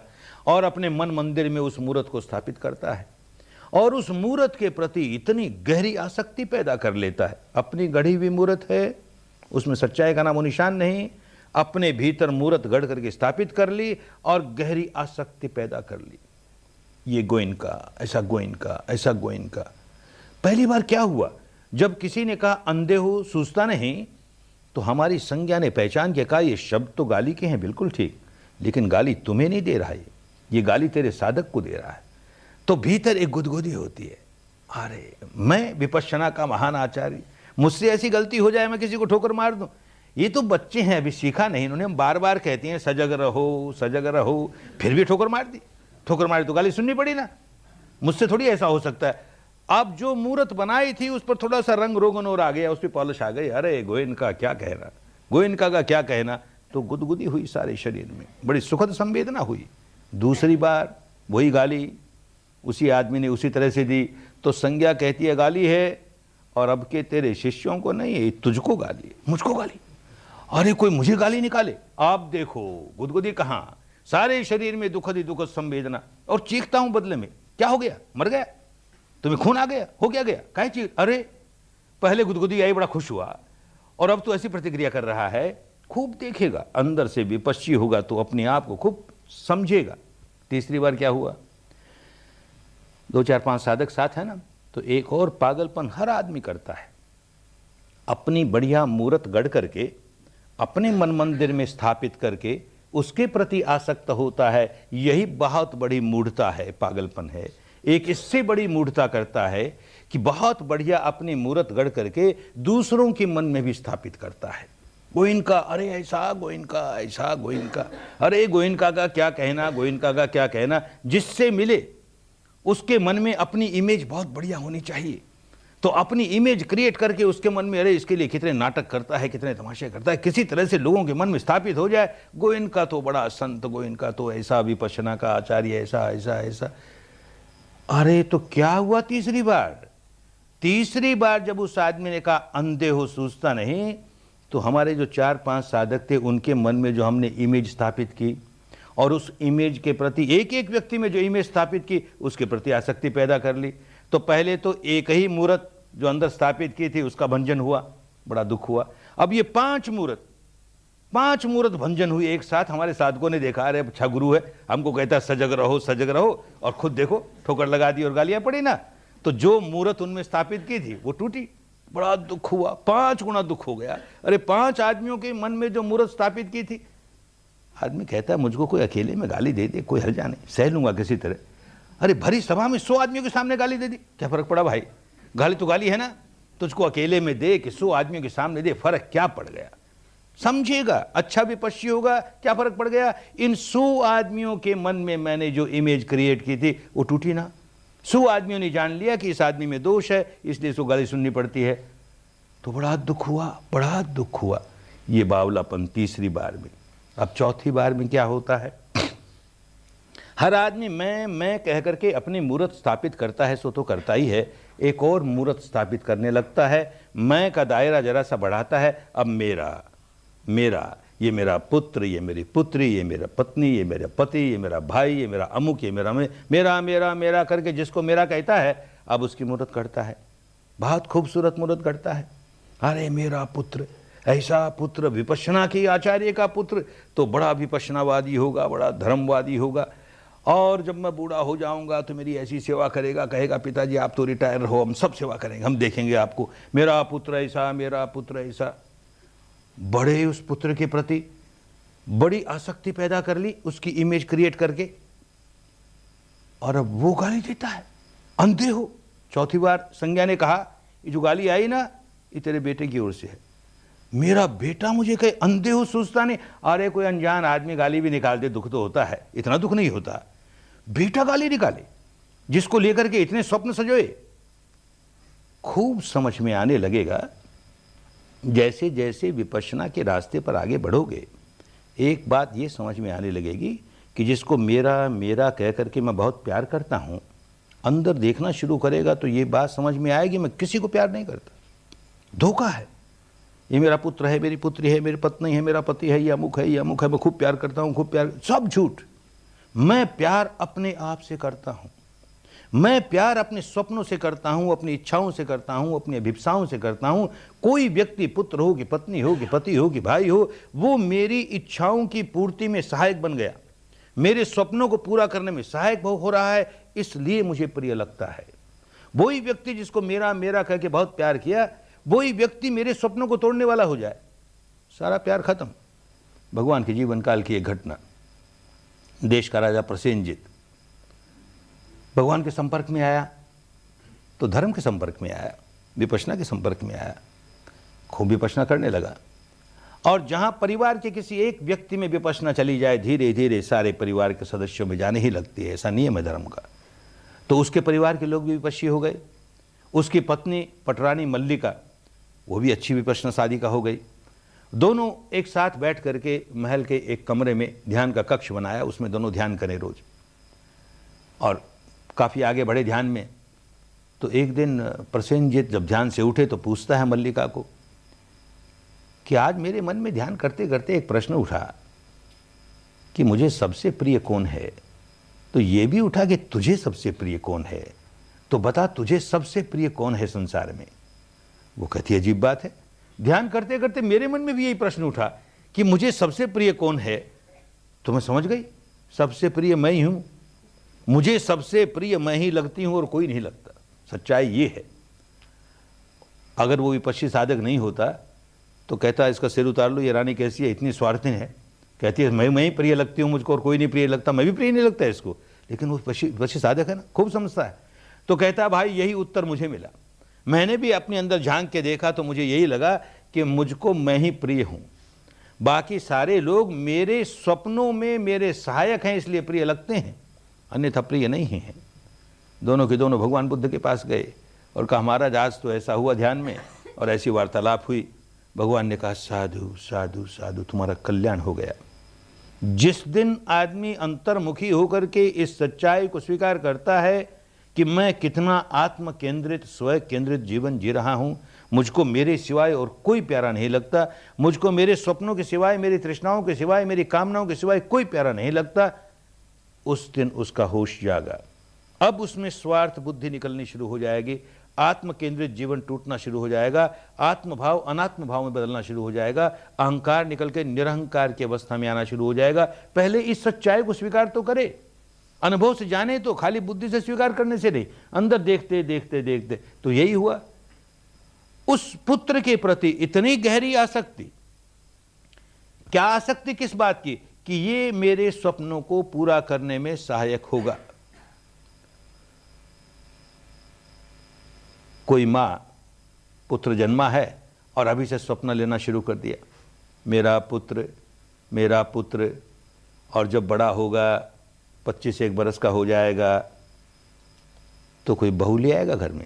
अभी बहू जन्मी भी नहीं, कल्पना करती है एक बहू ले आएगा, और मेरा पुत्र तो बड़ा आज्ञाकारी होगा, बड़ा विनीत भाव होगा, बड़ा धर्मवान होगा। तो खोज करके जो बहू लाएगा वही बड़ी धर्मवती लेकर आएगा, बड़ी अच्छी बहू लेकर आएगा। ऐसी बहू आएगी, ऐसी बहू आएगी, कल्पना कर रही है, उसके प्रति आसक्ति, उसकी एक इमेज क्रिएट कर रही है। और 25 वर्ष में सचमुच 25 वर्ष के बाद बहू ले आया घर में, और बहू ऐसी आई जो चोटी पकड़ के झाड़ू से बात करे। अब बेचारी की सारी तस्वीर खत्म हो गई ना। अरे बहू ऐसी आए, बहू ऐसी आए, सारा स्वप्न जो बहू को लेकर के किया था वो सारा भंग हो गया। उसके रोने का क्या ठिकाना। ऐसे ही वो बहू जब छोटी है तब से सोचना शुरू किया, किसी ने बताया बड़ी हो जाओगी, पराए घर जाओगी, वहां ये मिलेगा, ये मिलेगा, ये। अरे एक माँ भी मिलेगी जो इस माँ से ज्यादा प्यार देगी, ऐसी माँ मिलेगी। ऐसी बेचारी आई, और ऐसी माँ आई कंकाली, ऐसी माँ मिली जो गालियों बिना बात ही न करे। तो बेचारी का सारा सपना टूटा ना। कौन जिम्मेदार है इन स्वप्न बनाने के? हम अपना स्वप्न बनाते हैं, इमेजेस क्रिएट करते हैं, उसके साथ आसक्ति पैदा करते हैं, वो इमेज टूटती है, हम व्याकुल होते हैं। कौन जिम्मेदार है? हम सारी की सारी, हमारी सारी आसक्ति अपने आप के प्रति, अपनी इच्छाओं के प्रति, और वो पूरी होती नहीं, हम व्याकुल होते हैं। माता पिता चाहते हैं बड़े हो जाएंगे तो ये बेटे और बहू हमारी बहुत सेवा करेंगे, और बेटे और बहू स्वप्न लेते हैं कि अरे ये बूढ़ों के खटखट में कहाँ पड़ेंगे, बड़े होकर के जरा अपना पांव जम जाए तो एक बंगला बने न्यारा। सिनेमा में यही सुनते आए, पढ़ते आए, अपना अलग बंगला लेके छोड़ो इन बूढ़ों को, बड़े आराम से रहेंगे। वो अपना स्वप्न ले रहे हैं, हम ऐसे रहेंगे, ये अपना स्वप्न ले रहे हैं। तो दोनों का स्वप्न तो पूरा होगा नहीं ना, रोएगा ही ना, आपस में स्वप्न टूटेगा। तो जब तक दो भाई हैं और एक ही स्वप्न दोनों के हैं, एक ही दिशा में दोनों के स्वप्न चल रहे हैं, बड़ा प्यार है। जब दोनों के दो तरह की दिशा में चलने लगे, इसका स्वप्न इस प्रकार का, ये पूरा होगा तो इसका खंडित होगा, इसका इस प्रकार का, ये पूरा होगा तो इसका खंडित होगा, भाइयों का सारा प्रेम खत्म, एक दूसरे के दुश्मन हो गए। तो भाई क्यों हो गए? कि प्यार भाई से नहीं है, प्यार पुत्र से नहीं है, पुत्र वधू से नहीं है, पिता से नहीं है, माँ से नहीं है, प्यार अपने आप से है, और प्यार अपनी कामनाओं से है, अपने स्वप्नों से है। ये बात विपश्ची साधक शीघ्र देखने लगता है, उसके कल्याण का रास्ता खुल जाता है, क्योंकि वो अपने दुख का कारण समझने लगा। मेरे दुख का सही कारण ये है, ऐसा समझने लगा तो खूब समझ में आएगा कि चौथी बार जो मैं ज्यादा व्याकुल हुआ वो इसलिए हुआ कि मैंने स्वप्न संजोया अपने पुत्र के प्रति, और वो पुत्र मुझे गाली निकालता है। औरों के प्रति तो संजोया नहीं ना कोई स्वप्न। कोई अनजान आदमी गाली निकालता है तो दुख तो हुआ, पर उतना दुख नहीं हुआ क्योंकि उस अनजान आदमी के साथ मेरा कोई स्वप्न नहीं है कि ये मेरा स्वप्न पूरा करेगा, ये मेरी कामनाओं को पूरा करने में सहायक होगा, ऐसा रंच मात्र भी नहीं था। और इसके प्रति तो बहुत है, ये बड़ा हो जाएगा तो ऐसी मेरी सेवा करेगा, ये करेगा, ये करेगा। अब वो तो बिल्कुल विपरीत, बड़ा दुखी हुआ। 5वीं बार और ज़्यादा क्यों दुखी हुआ उसे भी समझेगा। एक और पागलपन करता है, मेरा मेरा मेरा कह करके उसकी मूर्त अपने मन में स्थापित करता है, सो तो करता है, औरों के मन में भी स्थापित करने लगता है। जानता भी है कि इसमें खोट है, फिर भी कहता मेरा पुत्र, अरे क्या कहना, ऐसा आज्ञाकारी है, ऐसा विपश्ची है, ऐसा है, ऐसा है। इसके मन में स्थापित की, इसके मन में स्थापित की, मेरा पुत्र, मेरी पत्नी, मेरा पति, मेरा अमुक, मेरा अमुक। और अब वही पुत्र जिसकी इमेज मैंने 5 साधकों के मन में स्थापित की, बरसों लगाए, अब वो 5 इमेजेस उनका भंजन हुआ ना। वो पुत्र इनके सामने मुझे गालियां निकालता है। अरे भाई तू मेरा पुत्र है, घर में गाली निकाल देता तो ठीक था, फिर भी सह लेते।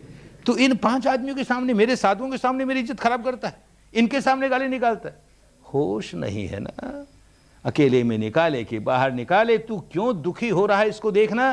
तूने अपने भीरत मूर्त गढ़ी ना।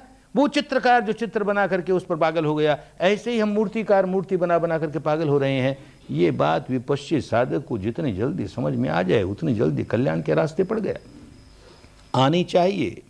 अगर ये संवेदनाओं का खेल खेलता चला गया, सुखद आई और खुशियों से नाचने लगा, दुखद आई रोने लगा, तो सारे जीवन भर साधना करता जाए, उसका कोई लाभ होने वाला नहीं है। जो आदमी ये समझ गया कि सुखद आई कि दुखद आई, मुझको साक्षी भाव से देखना है, तो सारा रहस्य खुलना शुरू हो जाएगा।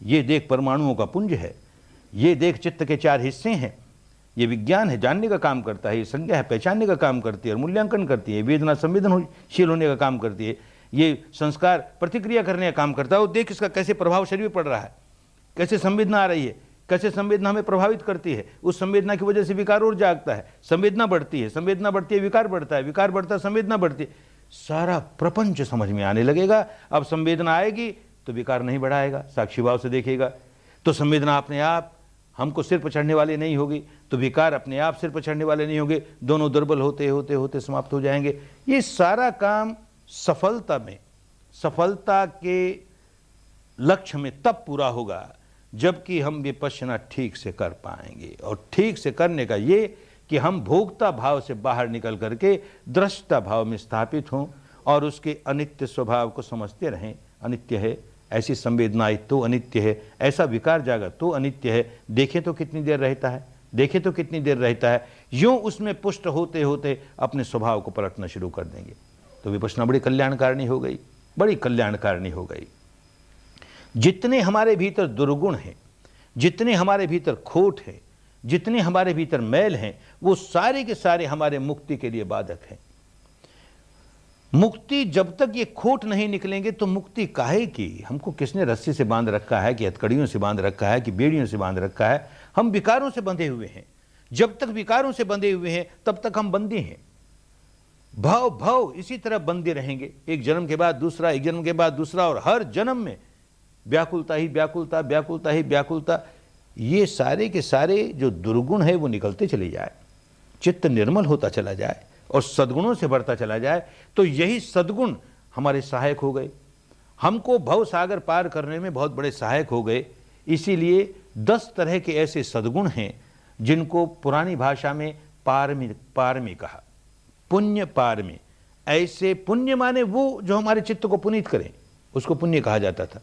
चित्त को पुनीत करने वाली 10 बातें जो कि हमको भव सागर से पार उतरने में सहायक बनती है, उनको पारमिताएं कहा, पारमी कहा। समझें, उसे काम आएंगी आगे जाकर के। कैसे एक एक पारमी हमें बढ़ानी है इसको खूब समझेंगे। एक पारमी है निष्क्रमा पारमी, माने निष्क्रमण करता है। जिस किसी को अंतिम अवस्था तक पहुंचना है उसे निष्क्रमण करना ही पड़ेगा। घर बार छोड़ करके, सन्यासी हो करके, सन्यासिनी हो करके, और वो अनंत की अवस्था पर पहुंचेगा। लेकिन हम गृहस्थ हैं, हम घर बार छोड़ने लायक नहीं, माने इस लायक नहीं, यही हमारा मानस अभी नहीं बना। तब ये पारमी हमारी कैसे पूरी हो। तो पुराने लोगों ने इसके लिए एक रास्ता निकाला। उन दिनों तो बड़े शिविर होते थे, 7 सप्ताह के शिविर होते थे। अब आजकल भाग दौड़ की बात आ गई तो 7 सप्ताह को घटा करके 1 महीना किया। कुछ काम बना और कम किया, 20 दिन किए, 15 दिन किए, 10 दिन किए, 10 से और कम किया, 7 दिन किया, देखा कुछ पल्ले ही नहीं पड़ता। तो एक नियम बना दिया कि 10 दिन का तो शिविर कम से कम, लंबा हो तो और अच्छी बात। तो कम से कम 10 दिन के लिए तो घर छोड़ करके निष्क्रमण पारमी पूरा कर रहे हैं ना। भले सिर नहीं मुड़ाया, कपड़े नहीं बदले, फिर भी भिक्षु का सा जीवन जीने आए हैं ना। और भिक्षु का क्या जीवन होता है, मैं मेरा कहने के लिए कुछ नहीं, सब छोड़ आया। तो यहां आता है तो न ये मकान मेरा, न ये भोजन मेरा, ये न मेरा, ये मेरा, कुछ नहीं। तो जैसे अपने अहंकार को पिघलाता है। मुक्त अवस्था का मतलब यही हुआ कि अहम भाव बिल्कुल समाप्त, आत्मभाव बिल्कुल समाप्त, अनात्म भाव में स्थापित हो जाता है, मैं मेरा समाप्त होता है। तो घर बार छोड़ के जब सन्यासी बनता है, खाना भी किसी दूसरे का दिया हुआ खाता है, हाथ में पात्र लेकर के भिक्षाम देहि, तो अहम पिघलेगा ना, अहम कैसे रहेगा। वो अहम पिघलाने के लिए, ये निष्क्रमण पारमी जरा जरा से बढ़ाने के लिए 10 दिन शिविरों में लोग आते हैं। यहां मुझे भिक्षु की तरह रहना है। यही कारण है कि जब आदमी ये समझता है कि मैं दूसरों के दिए हुए दान पर जी रहा हूं, भिक्षु दूसरों के दिए हुए दान पर जीता है, उसका अपना कुछ नहीं।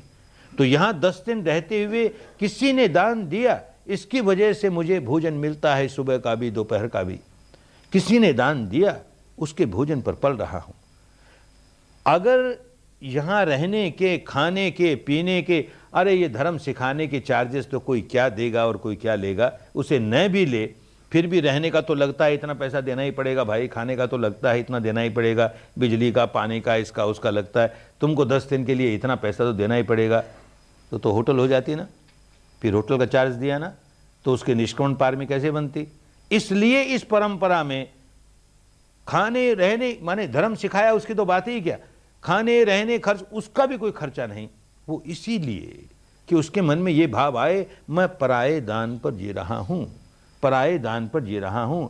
अगर पैसा दिया तो अहंकार जागेगा ही कि भाई 10 दिन है, आप लोगों ने इतना पैसा लिया है, कैसा खाना देते हो, देखो नमक कितना कम है, वो मसाला कितना कम है, ऐसा क्यों बनाया, वैसा क्यों नहीं दिया। अरे भाई अब तो भिक्षा पात्र में जो पड़ गया सो पड़ गया, हम तो भिक्षु हैं, हम तो भिक्षुणी हैं, जो मिला है वही खाना है, स्वाद के लिए नहीं खा रहे हैं, हमें तो ये 10 दिन जीवित रहना है, शरीर को आहार चाहिए इसलिए ले रहे हैं। तो ये भिक्षु का भाव मन में आया, भिक्षुणी का भाव मन में आया, तो बात बन गई ना। निष्क्रमण पार में बिना घर, एक सन्यासी का भेष किए बिना ही, सन्यासिनी का भेष किए बिना ही 10 दिनों तक भिक्षु भिक्षुणी का जीवन जी करके निष्क्रमण पारमी के घड़े में कुछ बूंदे तो डाली। ये 10 घड़े हैं पारमियों के, और आदमी उसमें एक एक बूंद डाल के उनको पूरा करता है। पूरा हुआ 10 के 10 तो मुक्त हो जाएगा। तो निष्क्रमण पारमी पूरा होने में सहायता मिली यहां आकर के। दूसरी पारमी शील की पारमी, शील पालन घर में भी कर सकता है, लेकिन कठिनाई होती है ना, परिस्थितियां ऐसी है, किसी न किसी बात को लेकर कोई ना कोई शील भंग हो जाएगा। और यहां तो सारा वातावरण ऐसा तपोभूमि का, और तपोभूमि का वातावरण सो तो कार्यक्रम ऐसा, सुबह 4 साढ़े 4 बजे से रात को 9 साढ़े 9 बजे तक कहां चोरी करने जाएगा, कहां हत्या करने जाएगा, कहां व्यभिचार करने जाएगा, कहां नशा पता करने जाएगा। भूल अगर होगी भी तो कहीं झूठ बोल जाएगा, बोलेगा तो किसी बात को बढ़ा के बोल देगा, किसी को घटा के बोल देगा, मार्गदर्शक पूछेगा तो उसको उल्टा सीधा जवाब दे देगा, तो शील भंग हुआ। तो उसी के लिए कम से कम आपस में तो बात नहीं करे, 9 दिनों तक पूर्ण मौन। अरे तो 9 दिनों का तो हमारा बड़ा अच्छा शील हुआ ना, निष्कलंक शील हुआ, हमने कोई गलती नहीं की 9 दिनों तक, पारमी बढ़ी ना। ये पारमी बढ़ने का मौका मिल गया, ऐसे 10 दिन के शिविर में आए तो ये हमारे शील की पारमी बढ़ाने का एक मौका मिल गया। और तीसरी पारमी वीर्य की पारमी, पुरानी भाषा है, माने प्रयत्न करेंगे, परिश्रम करेंगे, पुरुषार्थ करेंगे। ये पारमी घर में रहते हुए भी आदमी पुरुषार्थ करता है, मेहनत करता है। किस बात के लिए करता है, अपने जीवन यापन के लिए करता है। गृहस्थ है, करना भी चाहिए, कोई दोष की बात नहीं, लेकिन वो पारमी नहीं बनती। जो प्रयत्न, जो परिश्रम, जो पुरुषार्थ हमारे चित्त को निर्मल करता है, वो पारमी का काम। यहां 10 दिन यही काम करते हैं। सांस को देखते हैं तो वर्तमान में जीते हैं, भूतकाल से छुटकारा, भविष्य से छुटकारा, जो हुआ उसको वैसे यथाभूत देखा। संवेदना को तो भूतकाल से छुटकारा, भविष्य से छुटकारा, इस समय की यथाभूत जैसा है वैसा देखा, तो राग नहीं जगाया, द्वेष नहीं जगाया। तो ये जो प्रयास कर रहे हैं, ऐसे चित्त को वर्तमान में स्थापित करके उसके अनित्य स्वभाव को देख करके दृष्टा भाव में स्थापित करना, इसका प्रयत्न कर रहे हैं, तो सही प्रयत्न कर रहे हैं। तो वीर्य की पारमी अपने आप बढ़नी शुरू हो गई।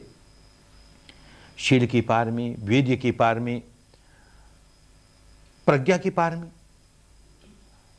ये जो श्रुतमयी प्रज्ञा है, ये तो कहीं प्राप्त हो जाती, यहां आने की जरूरत नहीं थी।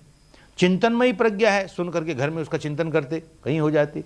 ये भावनामयी प्रज्ञा है, वही प्रज्ञा है जो प्रत्यक्ष ज्ञान होता है, उसको प्रज्ञा कहते हैं। अपनी अनुभूति से ही 3.5 हाथ की काया में प्रत्यक्ष ज्ञान, 10 दिन तो यही किया ना, तो ये प्रत्यक्ष ज्ञान जगा रहे हैं, प्रत्यक्ष ज्ञान जगा रहे हैं, अनुभूति वाला ज्ञान जगा रहे हैं, अपनी प्रज्ञा, भावनामयी प्रज्ञा जगा रहे हैं। ये पारमी पूर्ण हो रही है। एक और पारमी होती है शांति की पारमी। सहनशीलता, सहिष्णुता। एक एक आदमी अलग अलग बैठ के ध्यान करे, फिर भी 100 आदमी भी एक साथ बैठ के ध्यान करते हैं, 200 ही बैठ के ध्यान करते हैं। कभी हॉल में ध्यान कर रहा है, समझदार आदमी है तो इस बात का ख्याल रखेगा कि मेरी वजह से किसी व्यक्ति के ध्यान में कोई विक्षेप नहीं आ जाए, मैं कोई ऐसा काम न कर दूं जिससे और लोगों का ध्यान भंग हो जाए। बड़ा सजग रहता है। लेकिन हर आदमी नहीं सजग रहते। किसी व्यक्ति ने ऐसी कोई हरकत कर दी और उससे मेरा ध्यान भंग हुआ, नहीं होश होगा तो चिड़चिड़ाएगा। कैसे लोग हैं, किस तरह से खांसता है, देखो किस तरह से डकार लेता है, देखो किस तरह से क्या करता है, तो बड़ा गुस्सा आएगा भीतर। फिर होश आएगा, अरे यहाँ गुस्सा जगाने थोड़ी आया, बेचारा रोगी होगा, इस मारे ऐसे करता है। या अज्ञानी है, उसे होश नहीं है कि वो औरों का तप भंग कर रहा है इसलिए करता है, तो उस पर दया जागे, करुणा जागे। क्या क्रोध क्यों जगाएं? तो क्षमा के पार में, शांति के पार में, सहनशीलता के पार में इसको पूरी करने का मौका मिलता है। और एक पार में सत्य की पार में, सच्चाई की पार में। और किसी से तो बोलेगा नहीं, बोलेगा तो अपने मार्गदर्शन से बोलेगा, बड़ा सजग होकर बोलेगा, जो पूछे उसको सही सही जवाब दूंगा, सत्य की पार में है। लेकिन ये सत्य की पार में उससे भी गहरी सत्य की पार में है कि सारा मार्ग सत्य ही सत्य का, हर कदम सत्य के सहारे, सत्य के सहारे। किम सचियारा हो भी आदि सच जुगादि, सच है भी सच, नानक हो सी भी सच। कहीं कल्पना का नामो निशान नहीं। इस क्षण क्या सच्चाई प्रकट हुई, इस क्षण मैंने क्या कल्पना आरोपित की, वो नहीं। इस क्षण क्या सच्चाई अपने आप प्रकट हुई, आपो आप निरंजन सोई। उस सच्चाई के साथ कदम कदम कदम बढ़ता है तो परम सत्य तक पहुंच जाएगा। इस तरह अपने सत्य की पारमी को बढ़ाया जा रहा है, सत्य की पारमी को बढ़ाया जा रहा है। एक और पारमी होती है अधिष्ठान की पारमी। दृढ़ निश्चय करता है, खूब दृढ़ निश्चय करता है, अपना मनोबल बढ़ाने के लिए बहुत आवश्यक है। तो आते ही 5 शील दिए तो दृढ़ निश्चय करता है, चाहे जो कुछ हो जाए, यहां रहते हुए 5 शीलों का बड़ी कड़ाई से पालन करूंगा, और पालन कर जाता है। यहां आने पर उसको कहा जाता है कि 9 दिन तक मौन रहना है, दृढ़ निश्चय करता है, मौन ही रहूंगा 9 दिनों तक, नहीं अपने किसी साथी से बात करूंगा। ये पार में बढ़ती है, अधिष्ठान की पार में बढ़ती है। और जितने नियम है उन सब का पालन करूंगा, पालन करता है, अधिष्ठान की पार में बढ़ती है। और फिर तो बैठा देते हैं घंटे घंटे पर अधिष्ठान में, हाथ नहीं खोलना, पाँव नहीं खोलना, आंख नहीं खोलना। 1000 रोता है लेकिन फिर भी नहीं खोलता, तो नहीं खोलता तो उतनी उतनी अधिष्ठान की पार में पुष्ट होती जाती है। बड़ी कल्याणकारिणी पार में है। कोई व्यक्ति जब कभी बुद्ध बनेगा, अरहंत बनेगा, मुक्त बनेगा, ये पार में बहुत आवश्यक है, बहुत कल्याणकारिणी होगी। जैसे ये व्यक्ति सिद्धार्थ गौतम, जब ये बुद्ध बना, जिस रात को बुद्धत्व प्राप्त हुआ उसे, तो पेड़ के नीचे बैठा है और पालते मार के बैठ के उसने दृढ़ संकल्प किया, अधिष्ठान लिया कि मैं अपना हाथ नहीं खोलूं, पांव नहीं खोलूं, आंख नहीं खोलूं, शरीर को बिल्कुल नहीं हिलाऊं। ये दृढ़ निश्चय है, घंटे भर का नहीं, 2 घंटे का नहीं, जब तक मुझे बुद्धत्व ना प्राप्त हो जाए। और न जाने कितना समय लगेगा। तो जब तक बुद्धत्व नहीं प्राप्त हुआ तब तक उस अधिष्ठान को लेकर बैठा रहा। और ये पकी हुई पारमी नहीं हो और आदमी निर्णय करे कि मैं भी बैठता हूं ऐसे, जब तक बुद्ध न बन जाऊं तब तक पांव नहीं खोलूंगा, हाथ नहीं खोलूंगा, आंख नहीं खोलूंगा। और 10 मिनट में पीड़ा जागी, हाय रे, अरे छोड़ो छोड़ो, फिर बैठेंगे, अभी नहीं, समय ठीक नहीं है, यही करता रह जाएगा ना। ये पार में जितनी जितनी पुष्ट कर लोगे, देखोगे बहुत काम आई, बहुत काम आई, और काम आएगी, निश्चित रूप से काम आएगी। अगली पार में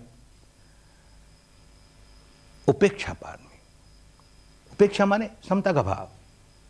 तो इससे ज्यादा समता का भाव और कहां सीखेंगे। ये ऊपरी ऊपरी बुद्धि के स्तर पर समता का भाव तो चिंतन करके आदमी करता ही है, उससे क्या मिलेगा। अनुभूति के स्तर पर समता का भाव सीख रहे हैं। सुखद संवेदना आती है, अनित्य है भाई, हम नहीं प्रतिक्रिया करते, समता का भाव आया। दुखद संवेदना आती है, हम नहीं प्रतिक्रिया करते, समता का भाव आया। जो कुछ अनुभव हो रहा है उसके प्रति हम प्रतिक्रिया नहीं कर रहे, समता का भाव आया। ये उपेक्षा की पार में पुष्ट हुए जाए, पुष्ट हुए जाए, बहुत कल्याणकारिणी। यही तो निर्मल करती है चित्त को। एक और पार में मैत्री की पार में कल सीखेंगे। माने मन में मंगल भाव जागे, औरों के प्रति तेरा मंगल हो, तेरा कल्याण हो, तेरा भला हो। किसी के प्रति द्वेष नहीं जगाएं, द्वेष की जगह मैत्री जगाएं, करुणा जगाएं। वो मैत्री की पार में यहाँ बिना आए भी आदमी कर सकता है। अपने घर में रोज चिंतन करे, सबका मंगल हो, सबका कल्याण हो। अरे अपने पड़ोसी के साथ भी मैत्री भाव रखना चाहिए, तो ए पड़ोसी तेरा भला हो, तेरा मंगल हो, यूँ करता जाएगा। लेकिन मन के भीतर अंदर के हिस्से में तो उस पड़ोसी से झगड़ा है ना, तो अंदर ही अंदर कहेगा तू जहन्नुम में जा, तेरा बुरा हो जाए, ऊपर से कहेगा तेरा मंगल हो, तेरा कल्याण हो, तेरा मंगल हो। अरे जो भीतर वाला मन है ज़्यादा बलवान है, और वही बनाता है संस्कार। वो संस्कार तो तुम्हारे मैत्री का नामो निशान नहीं, और ये ऊपर ऊपर के लेप लगाते हो मैत्री के, बात नहीं बनती। यहाँ 10 दिन किस लिए आते हैं कि चित्त को निर्मल करते करते 9 दिन तक चित्त को निर्मल करने का काम किया। 10वें दिन जितना भी चित्त निर्मल हुआ, अब मैत्री करना सीखेंगे। मंगल मैत्री, तेरा मंगल हो, तेरा भला हो, और संवेदनाओं के आधार पर करेंगे। तो अंतर मन से कर रहे हैं। बिना संवेदना को जाने हुए हम अपने चित्त को सुधारने का काम जब जब करेंगे, तब तब केवल बुद्धि सुधरेगी, कॉन्शियस माइंड सुधरेगा, हमारा अंतर्मन नहीं सुधर सकता। और जब भी इस संवेदना के साथ अपने मन को सुधारने का काम करेंगे तो अंतर्मन सुधरना शुरू हो गया, क्योंकि हमारा अंतर्मन इन संवेदनाओं के साथ जुड़ा रहता है, प्रतिक्षण जुड़ा रहता है। जब तक प्राण है तब तक जुड़ा ही रहेगा। तो इसके साथ करना कल सीखोगे। ये 9 दिन तक चित्त को निर्मल करने का काम, 9 दिन तक शरीर पर होने वाली संवेदनाओं को जान लेने का काम नहीं करते तो मैत्री ठीक से नहीं कर पाते। तो कल ये मैत्री सीख करके इस पारमी को भी पुष्ट करने में अपना बल लगाएंगे। और एक पारमी, दान की पारमी, बड़े महत्व की पारमी है। गृहस्थ के लिए बहुत आवश्यक है। गृहस्थ है तो किसी के सामने हाथ नहीं पसारे, वो उसको मेहनत करके, परिश्रम करके, ईमानदारी के साथ धन कमाना ही चाहिए, अपने भरण पोषण के लिए, अपने परिवार के भरण पोषण के लिए, जो लोग आश्रित हैं उन सब के भरण पोषण के लिए उसे कमाना ही चाहिए। भिक्षु को कमाने की जरूरत नहीं, उसको धन संग्रह करने की जरूरत नहीं, लेकिन गृहस्थ को कमाना ही चाहिए। लेकिन बड़ी कठिनाई हो गई, जहां कमाना शुरू किया, जहां घर में धन आना शुरू किया, वहीं अहंकार बढ़ेगा। मैं कमा रहा हूं, मैं इतना होशियार, मैं इतना चतुर, मेरी वजह से कमाई होती है, बाकी लोग सब निठल्ले हैं, बाकी लोग सब मूर्ख हैं। ये अहंकार जागता है। अहंकार जागता है तो मुक्ति की दूसरी दिशा में जाने लगा। मुक्ति कहां से आएगी? मुक्ति तो अहंकार शून्य अवस्था को कहते हैं। आत्मभाव बिल्कुल समाप्त हो जाए, अनात्म भाव में स्थापित हो जाए, उसको मुक्त अवस्था कहते हैं। और यहां तो अहंकार जगाया जा रहा है। ये बेचारा कैसे मुक्त होगा? तो देश के समझदार लोगों ने एक रास्ता निकाला कि गृहस्थ को अपना अहंकार पिघलाने के लिए जो कमाए उसका एक हिस्सा औरों को बांटे ही, तो चिंतन बदल जाए। ये जो मैं मेहनत कर रहा हूं, परिश्रम कर रहा हूं धन कमाने के लिए, वो केवल मेरे लिए नहीं कमा रहा। मेरे लिए तो ठीक, मुझको अपना भरण पोषण करना है, अपने परिवार का करना है, लेकिन केवल मेरे लिए नहीं। आखिर ये जो पैसा आता है समाज से आता है, बदले में मैं समाज को क्या देता हूं, ये भाव जागना शुरू हो तो अहंकार पिघले। जागे तो भी कम जागे, अहंकार कम होता जाए, देता है, बांटता है। पुरानी भाषा में दान भी नहीं कहा, उसे समविभाग कहा, विभाग करता है और लोगों के साथ। तो जो कुछ मैं कमाता हूं उससे से अधिक लोगों का अधिक से अधिक कल्याण कैसे हो जाए। यहां 10 दिन आएगा तो अब समझने लगेगा कि अधिक से अधिक लोगों का अधिक से अधिक कल्याण कैसे हो जाता है। किसी भूखे को रोटी देते हैं तो कल्याण हो उसका, एक दिन की भूख मिट गई उसकी, कल फिर भूखा हो गया, फिर उसको रोटी की जरूरत पड़ गई। प्यासे को पानी दिया, कुछ घंटों के बाद फिर पानी चाहिए, प्यास उसके हमेशा के लिए नहीं बुझी। नंगे को कपड़ा दिया, कुछ महीने के बाद फिर नंगा हो गया, कपड़े फिर चाहिए। रोगी को औषधि दी, वो रोग निकल गया, कोई और रोग आ गया। ये सारे अच्छे हैं, नहीं करना ऐसा नहीं कहा जाता धर्म में कि ये सब काम मत करो। लेकिन विपश्यना करते करते ये होश आने लगेगा कि सब दानं धम्म दानं जिनाति। जितना दान किसी को दिया जाए वो सारे दान अच्छे हैं, पर इन सारे दानों में धर्म का दान सबसे ऊंचा दान। एक व्यक्ति को भी शुद्ध धर्म मिल गया, शुद्ध धर्म का रास्ता मिल गया, अरे सारे दुखों से मुक्त होने का रास्ता मिल गया ना बेचारे को।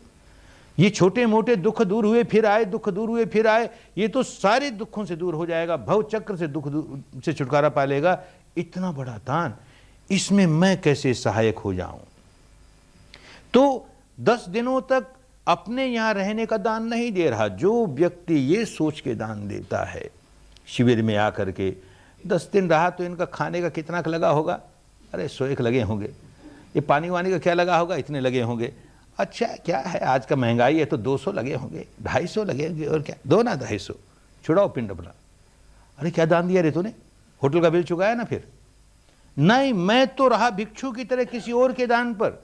अब मेरे मन में यह चेतना जागे कि भाई इसी तरह अन्य लोगों को भी मिले ना, तो मेरे पास जो धन है वो औरों के लिए, आगे भविष्य में जो साधक आने वाले हैं वो किस तरह से इसका लाभ उठा ले, इस मारे दान देता है। शुद्ध चित्त से लोगों का कल्याण कैसे हो, लोगों का कल्याण कैसे हो, मैं उसमें कैसे सहायक हो जाऊं। अरे मेरे पास कम धन है तो कम दूं, कोई हर्जा नहीं, लेकिन चेतना ये है, अच्छा मैं सेवा ही करूं, 10 दिन तक लोग मेरी सेवा करते रहे, मैं श्रम का दान देता हूं, ये दान पारमी बनती है, नहीं तो पारमी नहीं।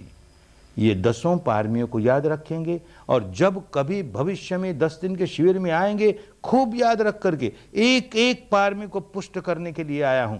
ये 10 घड़े हैं, भले एक एक बूंद 2-2 बूंद सब घड़े में डालनी है, और सारे घड़े जब पूर्ण हो जाएंगे तो मुक्त हो जाऊंगा। ये समझदारी के साथ काम करना है। बड़ा कल्याणकारी है धर्म। न समझे तो उसका लाभ नहीं उठा सकता, समझ ले और उसके अनुसार चलना शुरू कर दे, अरे इससे बढ़कर और कुछ मंगलकारी है ही नहीं, इससे बढ़कर और कुछ कल्याणकारी है ही नहीं। आए हो 9 दिन काम किया है, कल का दिन और यहाँ रहोगे, खूब लाभ उठाओ, खूब लाभ उठाओ, खूब समझो धर्म को, संप्रदाय से अलग करो इसे, दार्शनिक मान्यताओं से अलग करो इसे, कर्मकांडों से अलग करो इसे। ऐसा कुदरत का कानून है, ऐसा नियम है, ऐसा मान करके काम करोगे, खूब मंगल होगा, खूब कल्याण होगा। सबका मंगल हो, सबका कल्याण हो, सबकी स्वस्थ मुक्ति हो, स्वस्थ मुक्ति हो। भवत सर्व मंगलं, भवत सर्व मंगलं, भवत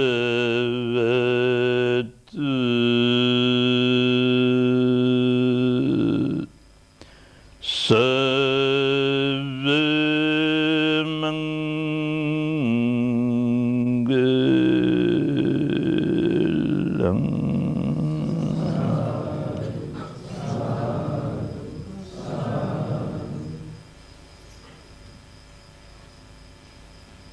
फला हो, फला हो, फला हो। चाहे तो 5 मिनट विश्राम कर लें, फिर थोड़ी देर और ध्यान करेंगे। 5 मिनट विश्राम कर लें।